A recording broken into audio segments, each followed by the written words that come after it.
Hi friends, ఈరోజు ఉదయాన్నే లేచి ఎంగిలి పూల బతుకమ్మ కోసం తంగేడు పూలు తీసుకురావడం కోసం నేనైతే చాలా శ్రమపడాల్సి వచ్చింది. మొత్తానికైతే అటు తిరిగి ఇటు తిరిగి పావులు అయితే దొరకబట్టేశాను.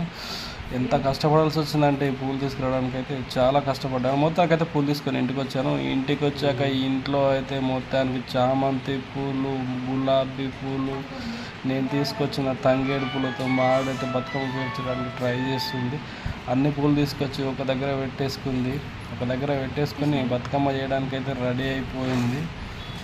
పసుపు, కుంకుమ అన్నీ తీసుకొచ్చుకొని పెట్టుకొని ఒక ఇస్తరాకిని రౌండ్గా కట్ చేసుకొని దాంట్లోనైతే పసుపు, కుంకుమ వేసుకొని బతుకమ్మ కూలిపోకుండా ఉండడానికి 2 తాళ్ళు అటొకటి ఇటొకటి పెట్టుకుంది.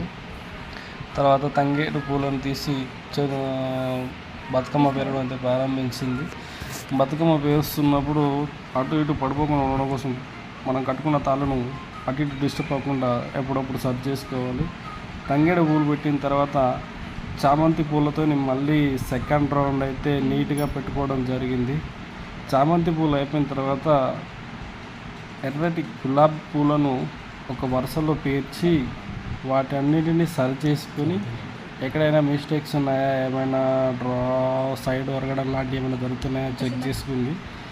మొత్తం అన్ని గులాబీ పూలు పెట్టిన తర్వాత బతుకమ్మ మళ్ళొకసారి ఓవర్వ్యూ చూసుకొని ఓకే అంతా బాగానే ఉంది అన్నప్పుడు నెక్స్ట్ ఫినిషింగ్ టచ్ అయితే ఇచ్చుకుంది. ఫినిషింగ్ టచ్ అంటే ఏం లేదండి, గౌరమ్మని తయారు చేసి ఒక ఆకులో పెట్టి ఆ బతుకమ్మ మీద పెట్టేసి దాన్ని డెకరేట్ చేసి బతుకమ్మను తయారు చేయడం అయితే అయిపోయింది.